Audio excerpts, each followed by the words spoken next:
बोल दिया तो अभी मेरे ऊपर बहुत जिम्मेदारी बड़ी आ गई क्योंकि पता नहीं मैं क्या करती हूँ, पर मुझे इतना पता है कि एक कटआउट लेके जाती हूँ तो देश का प्राइम मिनिस्टर संसद में आ जाता है। इतना तो हिम्मत रखते हैं कि महिलाएं हम जाके वहां पे कटआउट लेके खड़े हो जाते हैं और उनको बोलना पड़ता है कि पता नहीं ये महिला दांत से काटने आई है कि बागड़ी से मारने आई है। कोई बात नहीं, जो दुनिया को डराने का काम करते हैं वो किसी महिला शक्ति से डरते हैं, ये भी बहुत बड़ी बात है। अभी मुझे आप सबका धन्यवाद देना पड़ेगा कि आप सभी लोग हमारे घर के सदस्य हैं और 7 बजे से आप लोग बैठे हैं, लेकिन अगर देरी से आने का दोष किसको देना है तो सोनू को दीजिए क्योंकि उसने मुझे 8-8:30 का टाइमिंग कहा था। क्योंकि मुझे अगर कहा होता तो मैं पहले, वैसे तो मैं हनीफ भाई के पास यहाँ पे सोसाइटी में आके कितनी बार चाय पी हूँ, ये तो मैं सवाल ही नहीं है। तो ये अपनी घर की सोसाइटी है, बहुत सारे चेहरे मुझे दिखे नहीं। जब मैं यहाँ पे आई मैं देख रही थी हमारे महिलाएं बहनें जो आपके कमेटी के हैं वो नीचे नहीं दिख रही है मुझे। और मैं चाहती हूँ कि जितने भी हमारे सोसाइटी के मेंबर है वो सब सोसाइटी के मेंबर, आप लोग सभी जितने भी हमारे बिहार के सभी जितने भी नेता यहाँ पे उपस्थित है, सभी को मैं धन्यवाद दूंगी कि अभी तो एक आपके नेता राज्यसभा में भी आए हैं,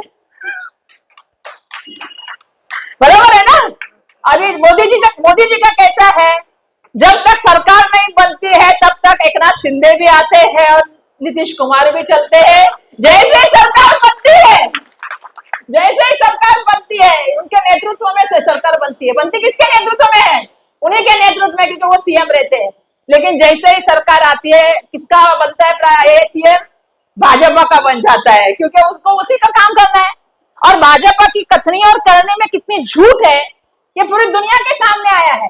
और मुझे आप लोगों का धन्यवाद देना पड़ेगा कि आप लोगों ने पहली बार ऐसी मीटिंग रखी है जिसमें आपने एसआईआर पे बात करी है और आपने धारावी के बारे में बात की है। अभी मैं पहले एसआईआर की बात करूंगी। मेरी दोस्त मुझे एक मिली संसद में, आप जिसको सब लोग पहचानते हैं, महुआ, बहुत लोग जानते हैं महुआ जी को। तो बोले हम लोग ऐसे बैठे थे तो बोली अरे हमारे यहाँ पे एसआईआर हो गया। तो मैंने बोला क्या हुआ फिर? बोली मैं इस बार जो जीती हूँ वो 7,000 वोटों से जीती हूँ। मेरे मतदान संघ में से लगभग 1.5 करोड़ वोट जो है वो हमारे वोट जो है वो कट गए।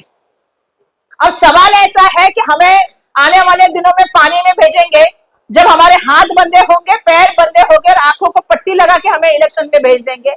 तो मेरा आपसे कहना है हाथों की पट्टी को भी निकालना है, पैरों की जंजीरों को भी तोड़ना है और आंख से और दिमाग से काम करना है। एसआरए में सबको मेहनत काम करना है, ये हमारा अधिकार है। ये अधिकार किसी मोदी ने शाह ने नहीं दिया हमें, ये देश के संविधान ने दिया है। हमारे क्या कहूँ, हमारे जो विरासत है, हमारे जो पुराने जिन्होंने हमारे देश के लिए शहादत दी थी, उन सबकी विरासत हमें मिली है। संविधान ने हमें अधिकार दिया है।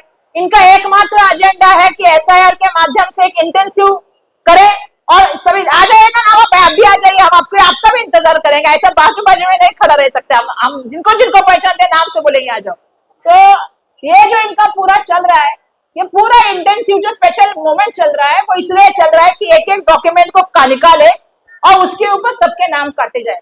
तो मेरा सभी से कहना है, ये सोसाइटी को तो मुझे मालूम है और आपका अंजुमन का भी हमको मालूम है, बिहार फाउंडेशन भी यहाँ पे बराबर है ना, मुझे मालूम है। परसों कार्यक्रम था शंमुकानंद में, हाँ बराबर। तो ये सभी लोगों का काम है कि अपने लोगों के लिए जिस तरह कोरोना में आपने काम किया अभी भी वही काम करना है।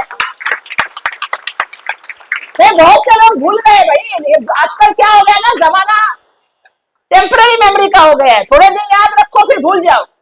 मैंने तो उधर भी भाषण किया संसद में कि एक ऐसी सरकार है जो आपत्ति में साधन देने के बजाय, समाधान देने के बजाय लोगों को लाइन में खड़ा करती है। ये पहली सरकार हमने देखी है, बराबर है ना। जब जब आपत्ति आई है ना समाधान मिला है ना साधन मिला है। क्या मिले है हमें? सिर्फ लाइन मिली है। हम और आप, क्योंकि मैं आप लोगों के साथ खड़ी थी तो हम और आप वो परिस्थिति जानते हैं। जब हम कोरोना के लाइन में खड़े थे, जब हम नोटबंदी के लाइन में खड़े थे, अभी गैस की किल्लत के लाइन में खड़ा रहो लोगों खड़ा रहो। हम तो एप्स्टीन फाइल में बिजी है ना। तो हमें पेट्रोलियम मिनिस्टर को सवाल पूछना चाहिए कि नहीं पूछना चाहिए? मुझे बिस्मिल्लाह होटल से फोन आया, उस दिन मैं हिमालय में गई। मैंने बोला भाई साहब चाय पिलाओ, बोले आजकल चाय बनाना बंद कर दिया। तो मैंने बोला अच्छी बात है, चाय वालों ने चाय वालों की दुकान बंद करा दी। मेरे बोले नहीं ताई हम आपके लिए बनाते हैं। मैंने बोला कॉफी तो बना के पिलाओ। तो वो लकड़ी के ऊपर कॉफी बनाई। उसके बाद हम लोग सिटीजन होटल में गए, मैंने बोला खाना कैसे बन रहा है? बोले 4 ही डिश मिलती है, कोयले पे मिल रही है। ये परिस्थिति देश के प्राइम मिनिस्टर ने की है और उनसे जवाब पूछना चाहिए। ये सबको मैं यहां से कहना चाहती हूँ, आप उसका जवाब देना चाहिए। जनता को आपको क्या देने वाले हो इसकी बात करनी चाहिए, लेकिन जनता को तो उलझा के रखा है, चैनल को तो उलझा के रखा है। आधे चैनल अंबानी के, आधे चैनल अदानी के। बंद करो टीवी देखना। मैं तो टीवी देखती ही नहीं आजकल, न्यूज क्या देखना है? वही चैनल में चलता रहता है कि यहाँ पे ये है, इसके अंदर वो है, या उसके अंदर ये है। यही है ना आज देश में क्या चर्चा? हिंदू मुस्लिम के एकता के ऊपर तो बात ही नहीं होती। बार बार कैसे लड़ते रहो, आप अपने में लड़ते रहो, किसी ना किसी को बुलाएंगे। उनके बच्चे तो बहुत सारे हैं, वो ओम प्रकाश से लेके क्या नाम है उसका बताओ, है ना ओम प्रकाश मैडम, अंजना ओम प्रकाश, क्या नाम है? हाँ, अंजना कश्यप मोदी, अंजना कश्यप मोदी, और बहुत सारे उनके, वो अमरीश मिमरीश सब लोग हैं, वो कंटिन्यू चलते रहते हैं। और उनको आप एजेंडे से आप पूछो कि भैया ये हमारी समस्या है, महंगाई क्यों बढ़ गई है? रुपया, जिस देश का रुपया गिरता है उसकी साख गिरती है। अरे प्राइम मिनिस्टर जी, आप आपकी साख खा रह गई, बताओ। मैं तो सुना उस दिन वो पिक्चर में डायलॉग चल रहा था, ये नया भारत है, इसमें घुस के मारते हैं। मैंने बोला लेकिन ट्रम्प को फोन करते हैं, फिर तय करते हैं कि क्या करना है और क्या नहीं करना है। ये जवाब देने पड़ेंगे। ये इसलिए मैं यहाँ पे कहना चाहती हूँ कि आज ये देश की परिस्थितियां है क्योंकि देश थोड़े व्यापारीपन हो गया। देश में 2 ही व्यापारी चलते हैं, उसमें से एक को तो इतना बड़ा प्यार है। अब धारावी पे आते हैं, सब बातें कहूंगी आपको, सब सच कहूंगी, आप सबसे देख के देखभाल के आके यहाँ पे बैठे। धारावी का विकास की संकल्पना ये दीपक काले जी है, ये हाजी बब्बू खान जी है, ज्योति गायकवाड़ ने तो सही कहा कि वो बड़े पोस्ट में थे। मैंने आज हाजी साहब को कहा कि उसका सैलरी क्या था और अभी एमएलए बनने के बाद क्या हुआ। ऐसा है कि वर्षा गायकवाड़ ईमानदारी से रह सकती है, ज्योति गायकवाड़ की जिम्मेदारी ले सकती है कि ईमानदारी से रहे। ये संघर्ष बहुत बड़ा है, आप नहीं समझ रहे हो। 2004 में दीपक बाबू एकनाथ गायकवाड़ ने एक सपना देखा, और सपना देखा कि धारावी जितनी इंटरनेशनल लेवल की है वैसे धारावी का डेवलपमेंट होना चाहिए, ग्लोबल टेंडर होना चाहिए। हमें क्या मालूम था कि सरकार बदल जाएगी, सपना भी बदल जाएगा, अपना दोस्त आ जाएगा। और दोस्त आ गया तो आ गया, उसको कोई जगह नहीं मिल रही थी। 6 महीने तक दोस्त तैरता रहा, तड़पता रहा, उसको कोई घुसने नहीं दे रहा था धारावी में। फिर एक हमारा ऑफिसर आया, उसके लिए मसीहा बन के, नाम लो, मैंने बहुत बार नाम पहले भी लिया है, उसके लिए एक मसीहा बन के गंगावणे आया। फिर गंगावणे ने उसको यहाँ के जितने भी लोग थे एक पुलिस स्टेशन से निगडित लोगों को मिलाया। फिर भी लोग सर्वे को तैयार नहीं थे। कुछ दलालों को पैसा चार्ज हुआ कि भैया इतना सैलरी मिलेगा, हर घर के पीछे 3000 रुपए मिलेगा। फिर भी लोग तैयार नहीं थे सर्वे के लिए। हमने कहा मत करो सर्वे, सब एक साथ उतर के बोलो घर के बदले घर मिलना चाहिए, हमें हमारा हक मिलना चाहिए। फिर एक नया चीज आई, फिर सर्वे करने के लिए एक नई चीज आई। गलत बोली तो आप बोला वर्षा गायकवाड़ आपने गलत बोला। क्या चीज आई? एक के घर बदले में 3 घर मिलेंगे। बराबर बोल रहे कि झूठ बोल रहे हो? एक के घर के बदले में कितने घर मिलेंगे? ऊपर एक, नीचे वाला, ऊपर वाला, ऊपर वाला। एक आपको धारावी में मिलेगा, दूसरा आपको वहां मिलेगा, उसका रेंट आप ले पाओगे, उससे आपका घर चल जाएगा। यही था ना? लोगों को लगा 3-3 घर कहाँ रखूं मैं? एक धारावी में रखूंगा 75 लाख का घर, दूसरा देवनार में मिल जाएगा 40-50 लाख का घर, हो गया मैं तो करोड़पति। फिर मैंने लोगों से यह भी तब सवाल पूछा कि भैया अगर मैं शिवनेरी की बिल्डिंग में रहता हूं तो मुझे कितना घर मिलेगा? कितना मिलेगा? शिवनेरी वालों को 3 नहीं मिले, शिवनेरी वालों को। मैंने बोला ये कैसे न्याय है? बिल्डिंग वालों को 1, झोपड़पट्टी वालों को। तो आप लोग समझदारी से लीजिए कि किस कैसे आपको 3 घर मिलने वाले। वो नहीं, उन्होंने प्रॉमिस किया है। वो जो कर रहे थे सर्वे वो कौन थे? अभी मैं आपसे सवाल पूछ रही हूँ, आप बताओ। जो सर्वे करने आए थे वो क्या नगर सेवक थे?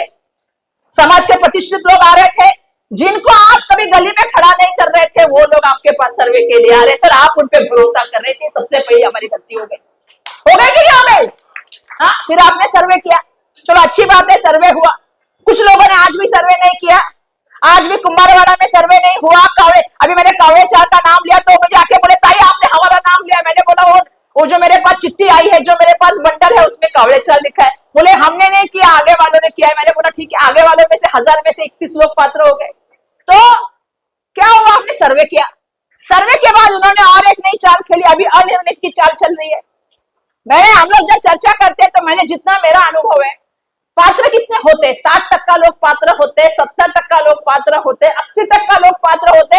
ये एसआरए की बिल्डिंग वालों से सवाल मैं पूछ रही हूँ, कभी आपने देखा है कि 5% लोग, 3% लोग पात्र होते, बाकी 96% लोग अनिर्णित और अपात्र रहते? कभी ऐसा होता है? 10% लोग अनिर्णित और अपात्र होते हैं, जिनका डॉक्यूमेंट वापस सबमिट किया जाता है, उनकी पात्रता तय की जाती है। बराबर है कि नहीं है? हाँ, लेकिन 80 से लेकर 70-80% लोग पात्र ही हो जाते हैं। मैंने उनसे चर्चा की, दीपक भाई को मैंने बोला सबसे बड़ा इसमें अगर सबसे बड़ा घोटाला क्या है, तो 80% लोग तो पात्र होने चाहिए थे कि 2011 के हिसाब से।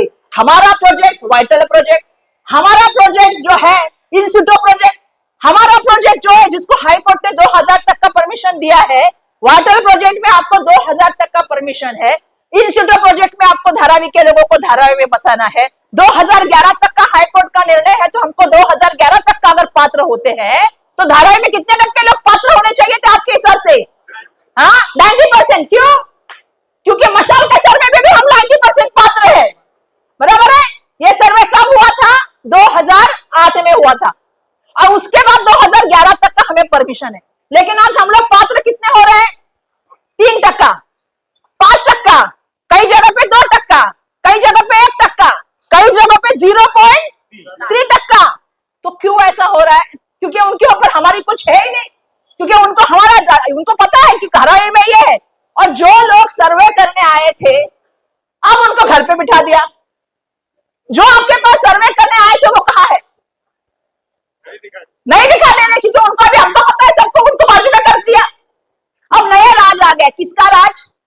दलालों का राज, गुंडों का राज। आजकल वो सबको आ रहे हैं, लोगों को कहां भेजा है? बीएमसी में लाइन लगा के भेजा है। लोग 2-2 लाख रुपए का फोटो पास बना के ले रहे, 3.5 लाख का फोटो पास बना ले। जो दलाल है, जिनके पास कभी लोग जाया नहीं करते थे, उनके ऑफिस के बाहर लोग लाइन लगा के खड़े हैं। और मैं ये सवाल पूछना चाहती हूँ, हम ये पैसा दे क्यों? जब हम ऐसे ही पात्र है, घर के बदले में घर लेना है, तो उसके लिए हमें उतरना पड़ेगा। और उसने दूसरी क्या चालूपना किया है, जो हमने कब ध्यान नहीं दिया बहुत से लोगों ने, और वो चालूपना यह किया है कि आपने एक एफिडेविट किया है।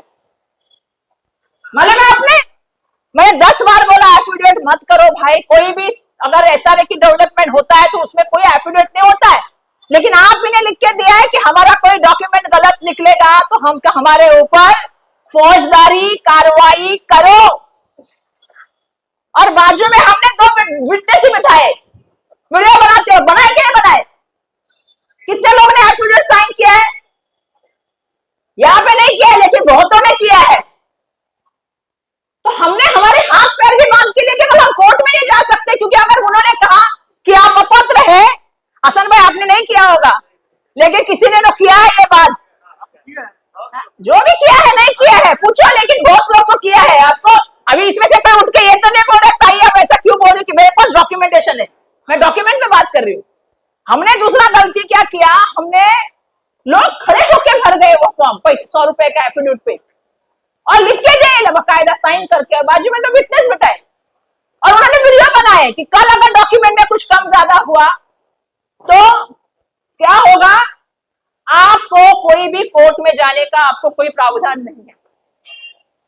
तो हमारे हाथ पैर, हमारा मुंह, हमारी आंखें सब बंद करने के बाद ये डेवलपमेंट हो रहा है। और अगर ये डेवलपमेंट हो रहा है तो पुलिस और गुंडे का राज क्यों चल रहा है? मुझे जितना डेवलपमेंट समझ में आ रहा है, आप डेवलपमेंट के खिलाफ है क्या? हम डेवलपमेंट के खिलाफ है क्या? तो अगर हमारा डेवलपमेंट हो रहा है तो हमसे बात हो रही है। धारावी में इतने लोगों को नोटिस दिया गया है, किसको पता है धारावी में घर कहां मिलने वाला है? बताइए आप में से कितने लोगों को मालूम है? जो पत्रकार महोदय इसको फॉलो कर रहे हैं उनको भी मालूम है क्या? पूछिए घर कहां मिलने वाला है। क्योंकि जिस रेलवे लाइन की बात करें आज हम उसके ऊपर भी बैठे थे। वो रेलवे लाइन भी है, वो तो ओनरशिप नहीं मिलने वाली, वो तो लीज पे मिली लैंड है।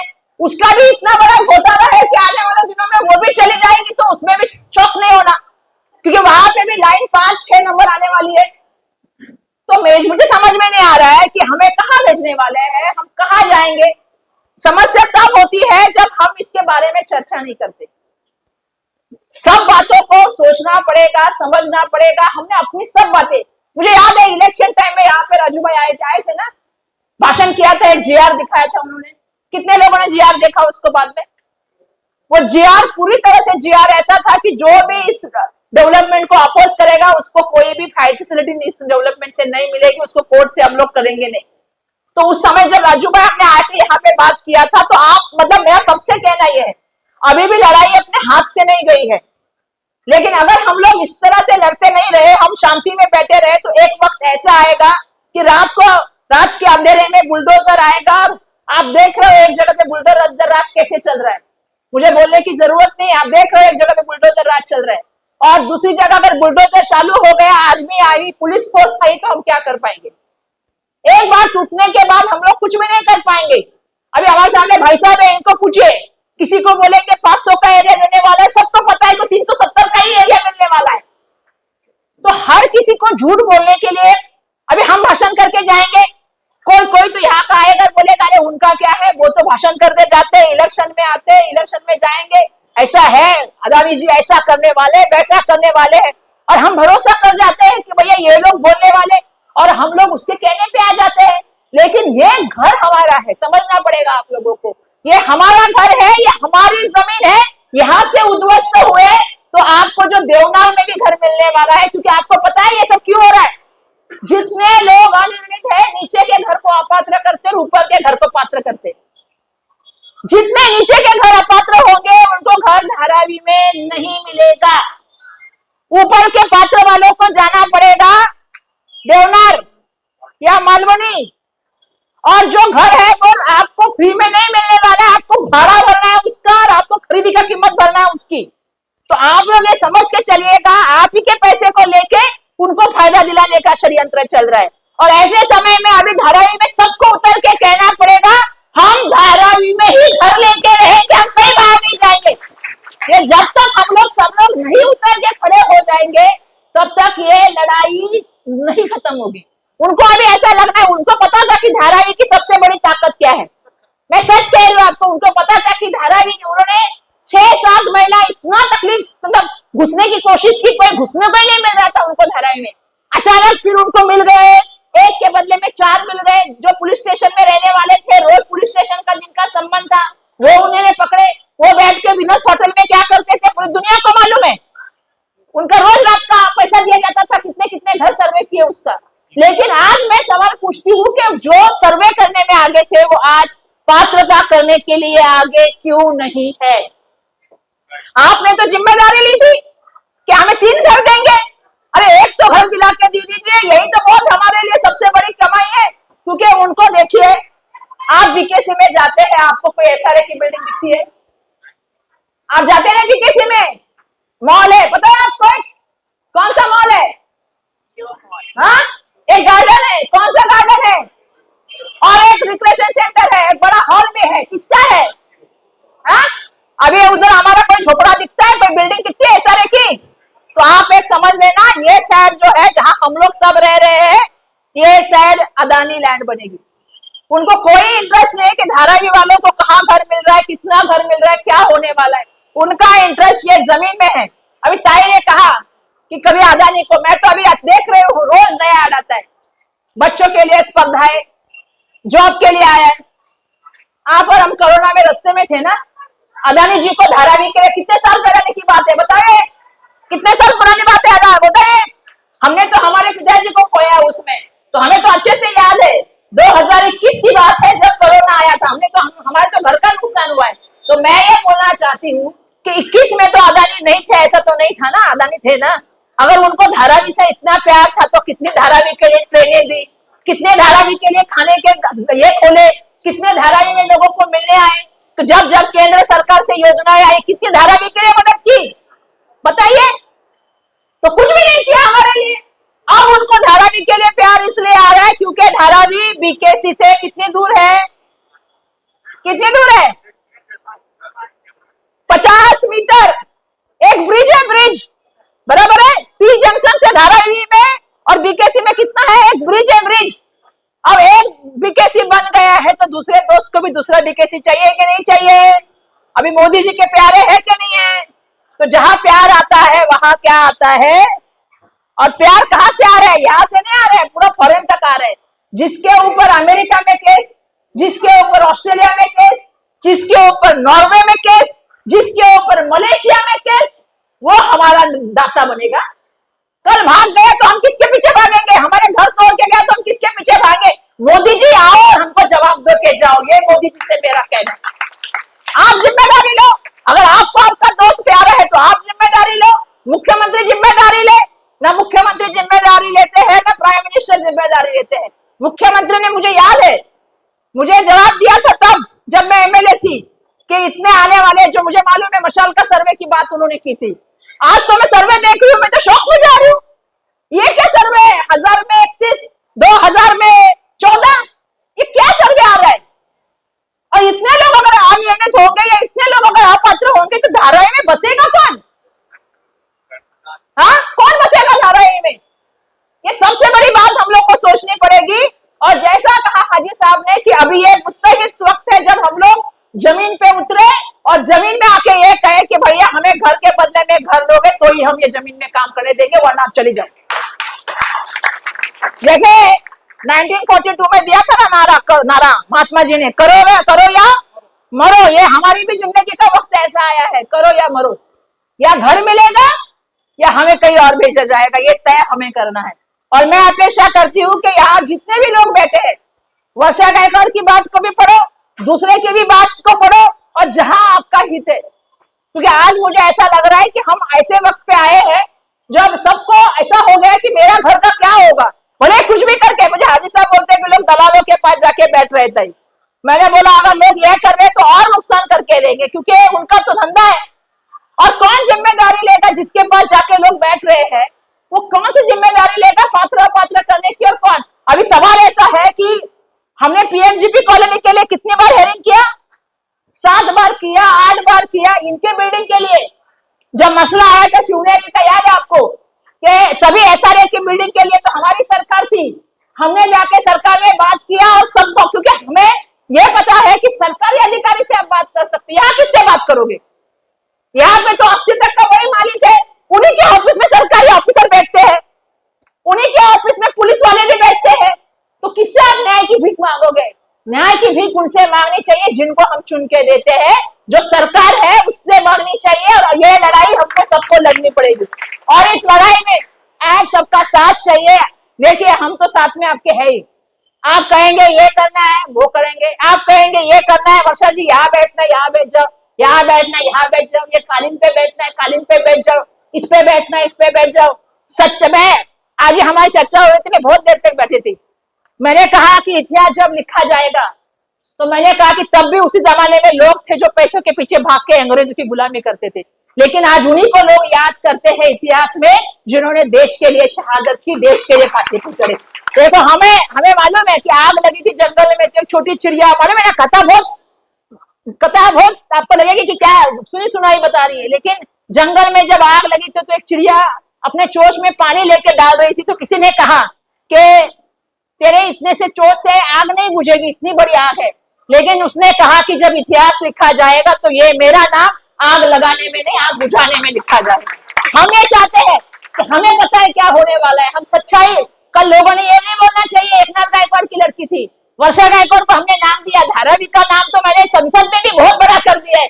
आवाज ऐसे चिल्लाती हूँ कि सबको पता चल जाता है कि कौन बोल रहे हैं और सबको पता है कि धारावी की है। अरे धारावी की शेर नहीं है। मैं बोला हाँ वो तो हुई। मैं ये बोलना चाहती हूँ आपको कि कल मुझे ये नहीं चाहिए कि सबने मुझे कल देख के ये बोलना चाहिए कि वर्षा गायकवाड़ तेरे को सब पता था, तू तो हमारी थी, वो तो हमारा नहीं था, वो तो पराया था, उससे क्या अपेक्षा करना जो तो बिजनेस करने के लिए आया है, पैसा कमाने के लिए आया है और भाजपा को पैसा देने के लिए आया है। लेकिन तू तो हमारी थी, तू तो लड़ सकती थी, तेरी बहन वहां पे थी, तू वहां पे थी, तो तूने हमें सच्चाई क्यों नहीं बताई? आज मैं सच्चाई बताने के लिए आई हूँ। निर्णय आपका जो भी होगा वर्षा गायकवाड़ उसमें आपके साथ आपके बहन बेटे खड़ी होगी, ये मेरा आप सभी से वादा है। क्योंकि मुझे मालूम है बहुत से लोग बहुत सी बातें करते हैं, मुझे फर्क नहीं पड़ता है, मुझे धारावी कर से फर्क पड़ता है, ये मेरे फैमिली से फर्क पड़ता है।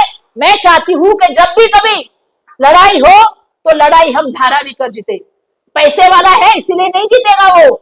हम जीतेंगे, हमारे में जो ताकत है उसका आपको एहसास नहीं है।